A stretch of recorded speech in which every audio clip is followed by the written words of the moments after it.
Hier, j'ai préparé une séance de transformation sur les périodes de transition. Et en la préparant, j'ai compris quelque chose. Personnellement, quand je traverse une période de changement, alors quand je suis entre deux, quand j'ai quitté quelque chose, mais que je n'ai pas encore les résultats que j'espère, je veux des réponses. Je cherche à savoir comment les choses vont se passer. Est-ce que cela rassure tout simplement? Et cela me rassure. Mais la vérité, la vraie vérité, c'est qu'on ne peut pas connaître l'avenir. On ne peut pas, tout simplement. Et on doit faire avec ce qui est, c'est-à-dire juste l'instant présent. Si je commence, par exemple, si j'ai quitté un travail et que je n'ai pas encore trouvé un autre job, je suis en période de transition et cette période est super inconfortable. J'aimerais savoir combien de temps ça va me prendre pour trouver un nouveau job. Est-ce que je vais trouver le nouveau job qui sera dans mes attentes? Tout ça, je voudrais le mesurer, mais c'est impossible. Alors, soit on peut espérer, on peut imaginer, nous pouvons craindre aussi le pire, mais nous ne pouvons pas savoir. Nous ne pouvons pas savoir la suite. Et pourtant, combien de temps passons-nous à chercher des réponses que personne ne peut nous donner?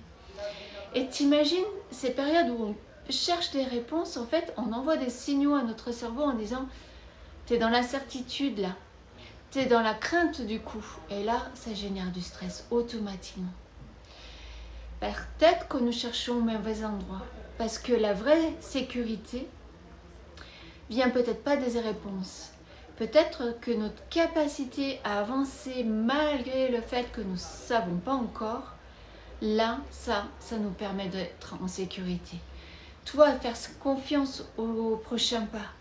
Revenir dans l'instant présent, calmer son mental, calmer sa physiologie pour être confiant.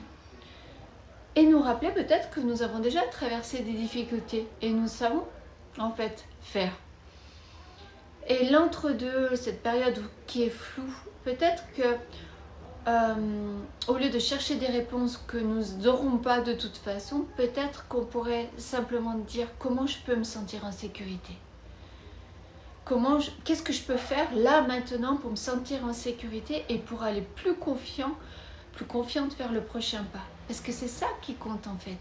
Si je me sens en sécurité, le prochain pas, il va être simple. Si je doute, si j'ai des craintes, le prochain pas, il va être problématique. Et je vais peut-être pas faire le bon prochain pas, justement. Parce qu'il sera mesuré par la peur. Le prochain pas, quand on a des doutes, il sera empreint de peur. Et ce sera donc